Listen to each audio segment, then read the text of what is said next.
नमस्कार दोस्तों आज की वीडियो में हम बात करने वाले हैं बहुत ही महत्वपूर्ण विषय के बारे में। Same sex marriage in India, समलैंगिक विवाह। इस पर रिसेंटली आपने देखा होगा सुप्रीम कोर्ट का डिसीजन आया है और सुप्रीम कोर्ट के डिसीजन की मुख्य बिंदु क्या है, इंपॉर्टेंट पॉइंट्स क्या है, वो उस पर हम चर्चा करेंगे। यूपीएससी सीएससी एग्जाम के हिसाब से इसमें हमारे हिसाब से क्या रिलेवेंट है, फैक्ट्स हैं, वो देखेंगे। और साथ ही साथ ये भी देखेंगे कि इंडियन कॉन्स्टिट्यूशन पे कौन कौन से आर्टिकल्स इस केस से रिलेट कर रहे थे। एंड साथ ही समझेंगे, क्योंकि हमारे यूपीएससी में इंडियन सोसाइटी यूपीएससी सिलेबस का हिस्सा है, तो जानेंगे कि ये कैसे इंपैक्ट करेगा इंडियन सोसाइटी पे। तो स्टार्ट करते हैं आज की इस वीडियो को। देखिए, आप सभी को पता है नवतेज सिंह जौहर केस के बाद क्या हुआ था। नवतेज सिंह जौहर केस आया और उसके बाद डीक्रिमिनलाइज कर दिया गया सेम सेक्स मैरिजेस को। मतलब अब वो गैर कानूनी नहीं है, लेकिन वहां पर उसको लीगलाइज नहीं किया गया था, उसको कानूनी नहीं बताया गया था, उसे ये नहीं बोला गया था कि ये कानूनी हो जाएगी। बस इसी पे मुद्दा था। तो जो सुब्रतो चक्रवर्ती थे, उन्होंने एक पेटिशन फाइल की, उन्होंने अपील की सुप्रीम कोर्ट ऑफ इंडिया में। और उनके जो वकील थे मुकुल रोहतगी, उन्होंने कुछ बातें कही। उन्होंने कहा कि जो सेम सेक्स मैरिज के जो कपल्स होते हैं ना, इन्हें आर्टिकल 14 जो है इनकी लाइफ में उसका उल्लंघन हो रहा है। क्योंकि अगर ये लीगलाइज नहीं कर रहे हैं तो एक तरह से जो हम बात करते हैं इक्वालिटी बिफोर लॉ की, विधि के समक्ष समता एवं समानता की, उसका हनन हो रहा है। आर्टिकल 15 की जो हम बात करते हैं कि किसी तरह का भेदभाव नहीं किया जाएगा, नो डिस्क्रिमिनेशन की जो बात करता है आर्टिकल 15, वो उसका हनन हो रहा है, उसका उल्लंघन हो रहा है। आर्टिकल 16 जो है उसका भी उल्लंघन हो रहा है, क्योंकि पब्लिक जो हम देखें अगर पब्लिक एम्प्लॉयमेंट में भी थोड़ी सी समस्याएं आ रही है। इसी के साथ साथ आर्टिकल 19 वाक एवं अभिव्यक्ति की स्वतंत्रता, freedom of speech and expression, ये भी कहीं ना कहीं क्या हो रहा है, थोड़ा सा कॉम्प्रोमाइज हो रहा है। इसी के साथ साथ आर्टिकल 21 अनुच्छेद 21 इसकी बात कहते हैं हम, वो भी कहीं ना कहीं क्या हो रहा है, यहां पर सैक्रिफाइस हो रहा है। क्यों हो रहा है सैक्रिफाइस? रीजन बीइंग सिर्फ ये है दोस्त कि वहां पर हम बात करें अगर अनुच्छेद 21 की, तो वो जीवन जीने का अधिकार देता है। लेकिन अगर आप इनको लीगलाइज ही नहीं किया जाएगा तो क्या होगा, इन्हें एक इक्वल वो जो है दर्जा नहीं मिल पाएगा। ये इसी को लेकर क्या हुई, फिर सुप्रीम कोर्ट में चर्चा हुई और 5 जजेस कॉन्स्टिट्यूशनल बेंच का निर्माण किया गया। तो सबसे पहले हम समझेंगे कि कॉन्स्टिट्यूशनल बेंच, संवैधानिक पीठ होती क्या है। उसके बाद हम समझेंगे कि अगर संवैधानिक पीठ का निर्माण हुआ है तो इसके जो फैसले होते हैं वो इतने इंपॉर्टेंट क्यों होते हैं। आइए समझते हैं। अगर हम यहां देखें कॉन्स्टिट्यूशनल बेंच को, तो कॉन्स्टिट्यूशनल बेंच क्या होती है, जब किसी संवैधानिक मामले, अर्थात अगर कोई मामला इंडियन कॉन्स्टिट्यूशन अर्थात भारतीय संविधान से जुड़ा हुआ है, तो इस मामले को कौन देखेगा, इस मामले को देखा जाएगा संवैधानिक पीठ के द्वारा, कॉन्स्टिट्यूशनल बेंच के द्वारा। यहां पर निर्माण किया गया 5 जज कॉन्स्टिट्यूशनल बेंच का, ठीक है। और इसमें क्या होता है, इसमें न्यायाधीश होते हैं। एंड इसकी अगर हम देखें कॉन्स्टिट्यूशनल में कहां पर है ये मेंशन, तो संविधान में ये आर्टिकल 145 में, ये याद रहेगा। देखिए, ये आपके प्रीलिम्स एग्जाम और as well as mains exam दोनों के लिए ये इंपॉर्टेंट केस है, क्योंकि इसमें क्या होगा, हो सकता है वो रिलेट करके पूछ ले चीजों को। तो आपको दोनों के हिसाब से पढ़ना है, हमें सिर्फ प्री भर नहीं निकालना, हमें मेंस में भी अगर एक क्वेश्चन पूछ लेता है तो आपको एक अच्छी खासी तैयारी होनी चाहिए, आपके पास एक अच्छा खासा कंटेंट होना चाहिए। तो आपको एकदम बारीकी से समझना पड़ेगा, है ना।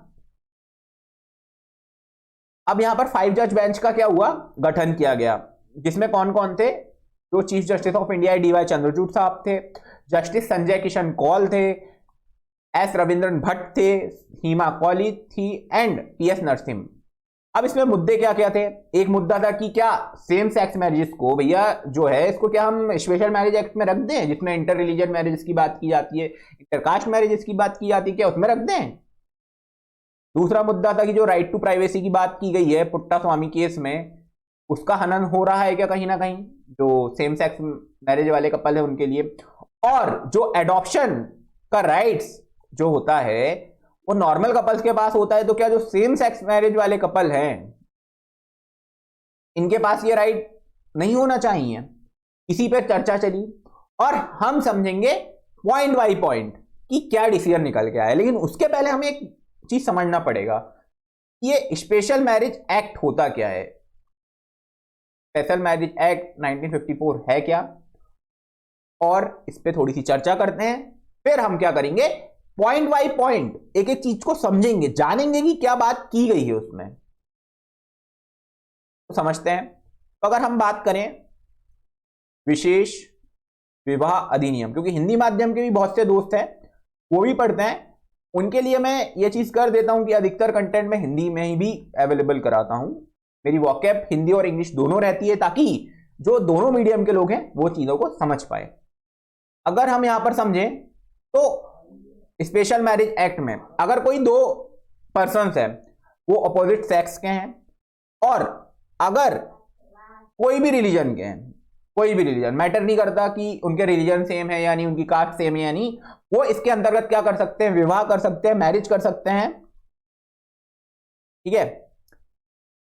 और अगर हम देखें तो इसके लिए क्या करना पड़ता है, 30 डेज का क्या करना पड़ता है, नोटिस इंटेंड होता है।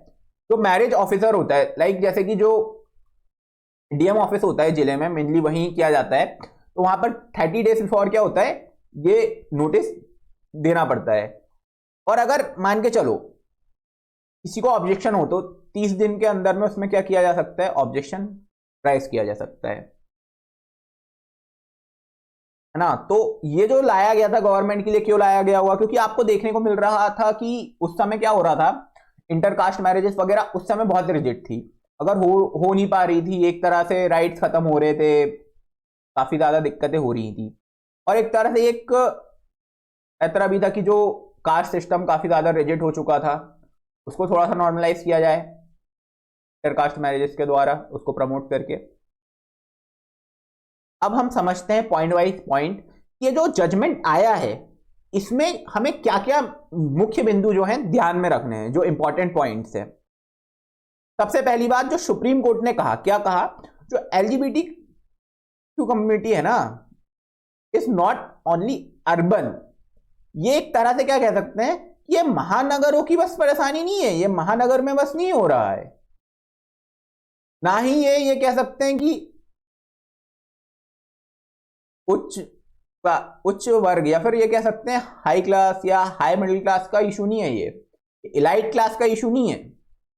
ये ना ही किसी व्यक्ति के क्लास से जुड़ा हुआ है, ना ही किसी व्यक्ति की वर्ण से जुड़ा हुआ है, ना ही किसी व्यक्ति का वो कहां रहता है इस बात से जुड़ा हुआ है। ये एक ऐसा मुद्दा है तो सभी जगह हो रहा है, एक ऐसी चीज है जो हो रही है, एक घटना है, ये नेचुरल फिनोमेना है। इसको क्या बताया है, एक प्राकृतिक नेचुरल फिनोमेना, ये प्राकृतिक है एक तरह से, ये बात कहा है इसमें सुप्रीम कोर्ट। तो सुप्रीम कोर्ट ने ये जो बात कही है, इससे ये क्लियर हो गया है कि अब इससे क्या नहीं जाएगा, टारगेट नहीं किया जाएगा कि ये सिर्फ इलाइट क्लासेस में हो रहा है, ये सिर्फ अर्बन एरियाज का इशू है, ये सिर्फ क्या कह सकते हैं जो हाई क्लास लोग होते हैं उनके साथ हो रहा है, ऐसा नहीं है, ये सभी तरह हो रहा है, तो किसी एक को टारगेट नहीं किया जाएगा। दूसरी बात क्या कही सुप्रीम कोर्ट ने, दूसरी इंपॉर्टेंट बात कही कि देखो डिस्क्रिमिनेशन नहीं होना चाहिए, ये गलत है। कोई भी व्यक्ति हो अगर वो भारत का नागरिक है तो उसके साथ डिस्क्रिमिनेशन तो नहीं होना चाहिए। तो चीफ जस्टिस ऑफ इंडिया है डीवाई चंद्रचूड़ साहब, उन्होंने निर्देश दिए कि पुलिस और सरकार को कि ये जो सेम जेंडर कपल होते हैं ना, सेम सेक्स कपल्स, उनके साथ क्या होना चाहिए, कोई भी भेदभाव नहीं किया जाए। अब मान के चलो अगर उनसे इन्वेस्टिगेशन की जा रही है तो वही रिस्पेक्ट के साथ की जाए जो शायद एक नॉर्मल कपल्स के साथ की जाती है, और कोई भी विवाद या मुद्दा उठता है। और इसी के साथ साथ जो हिंसा है ना, उससे संरक्षण इनको भी प्राप्त हो सकता है कि सोसाइटी में हिंसा की जाए या दबाव बने, तो ऐसा नहीं है कि पुलिस उसको निगलेक्ट कर दे या फिर उसको नजरअंदाज कर दे कि नहीं हमें तो कोई फर्क ही नहीं पड़ता, ऐसा बिल्कुल नहीं होना चाहिए। वहां मुद्दा ये होना चाहिए कि पुलिस भी क्या करे, थोड़ा सा उस मैटर को सीरियस ले और प्रोटेक्शन इन्हें भी प्रोवाइड करे, क्योंकि they are also the citizen of India, ये भी भारत के नागरिक ही हैं, ये बाहर के नहीं हैं, और अधिकार इन्हें भी प्राप्त हैं जो भारतीय संविधान में किए गए हैं। ये बात कही। उसके अलावा क्या कहा, उसके बाद एक इंपॉर्टेंट बात ये कही गई कि जो पार्लियामेंट है उसे पावर है इस बात की कि वो डिसाइड करेगा क्या होना चाहिए या नहीं होना चाहिए, क्योंकि ये जो है ये कह सकते हैं कि जुडिशरी लॉ मेकिंग का काम नहीं करता है। देखिए आप लोग ने पढ़ा होगा कि एक हमारे यहां सेपरेशन ऑफ पावर है, शक्ति के पृथक्करण के बारे में आपने सुना होगा। तो सबको अलग अलग काम दिया गया है। अब मान के चलो आपके घर में भी काम डिवाइड होंगे। अब अगर ताऊ का काम काका करने लगेगा और काका का काम ताऊ करने लगेगा तो क्या होगा, विवाद चालू हो जाएगा। तो जो हमारे शायद दादा रहे होंगे उन्होंने पहले ही डिवाइड करके रखा होगा कि काका ये काम करेगा ताऊ ये काम करेगा, ताकि दोनों के बीच में कॉन्फ्लिक्ट ना हो। तो ताऊ को पता है, काका को भी पता है कि हमको एक दूसरे के काम में नहीं जाना है, नहीं तो उससे क्या होगा, कॉन्फ्लिक्ट पैदा होगा और दोनों का ही नुकसान है। तो इसलिए जुडिशरी ने साफ कहा कि ये जो काम है ये संसद के पास है और संसद के पास शक्ति और कार्यक्षेत्र है कि वह इस पर निर्णय ले और जो ये कह सकते हैं कि समलैंगिक विवाह से जुड़े मुद्दे हैं उस पर कानून बनाए। कानून बनाना नहीं बनाना ये सभी का निर्णय संसद करेगी, लेजिस्लेटिव करेगी, पार्लियामेंट करेगा। अब फाइनल डिसीजन क्या आया, मैंने आप लोगों को बता दिया क्या क्या इंपॉर्टेंट पॉइंट्स थे। ये बोला गया कि ये सिर्फ एक क्लास से जुड़ा हुआ मुद्दा नहीं है, इसमें सोशियो इकोनॉमिक कंडीशन का कोई रोल नहीं है। इसमें यह भी बात कही गई कि क्या है कि कोई डिस्क्रिमिनेशन नहीं होना चाहिए। रही बात एडॉप्शन की, तो एडॉप्शन से रिलेटेड ये कहा गया, इसमें से कुछ जजेस का मानना यह था कि जो सेम सेक्स कपल्स हैं ये अच्छे पेरेंट्स हो सकते हैं, बट कई का कहना था कि जो मदर का रोल रहता है वो बहुत क्रूशियल रहता है, तो वो एक अलग ही मैटर था। और जो फाइनल वर्डिक्ट आया, तो फाइनल वर्डिक्ट में क्या हुआ, 3-2 के अनुपात में, मतलब 3 जज जो थे उन्होंने ये बात कही कि हम इस पे कोई निर्णय नहीं देंगे। उनका ये मानना था